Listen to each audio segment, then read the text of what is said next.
Et nous pouvons tout de suite découvrir la première ville. Ce sera Rouen. En Seine-Maritime, puisque la candidate Valérie Fournéron du Parti Socialiste est élue dès le premier tour. Et là, c'est une grosse surprise, puisque c'est un basculement.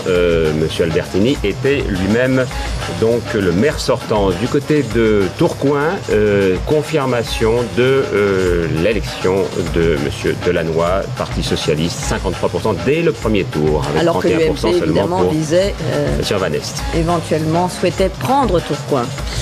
Troisième ville, Pau, et là c'est très attendu. Martine Ignarcassou pour le Parti Socialiste arrive en tête avec 33,50%. François Bayrou juste derrière, 32,5% pour le Modem. Et Yves Urieta, 28% ex-PS, soutenu par l'UMP. Dans un mouchoir, et on verra bien donc ce que fera Monsieur Urieta. À Périgueux, donc vous le voyez pour l'instant, c'est le candidat socialiste, Monsieur Moiron, qui devance de très peu Xavier Darcos, le maire sortant.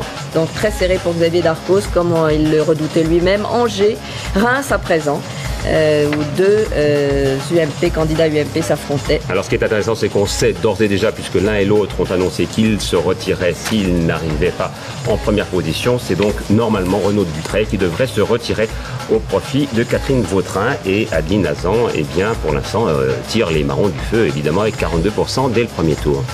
Angers à présent, où l'UMP Christophe Béchu arrive en tête avec 46%.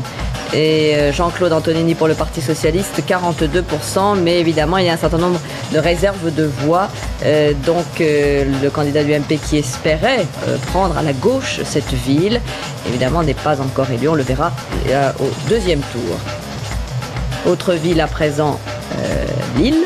Lille. Alors, en ce qui concerne Lille, Martine Aubry n'est pas réélue comme elle l'espérait dès le premier tour, mais elle a un score on ne peut plus confortable, évidemment, avec 46%. Et son principal challenger, Sébastien Hugues, pour l'UMP, n'obtient que 21%.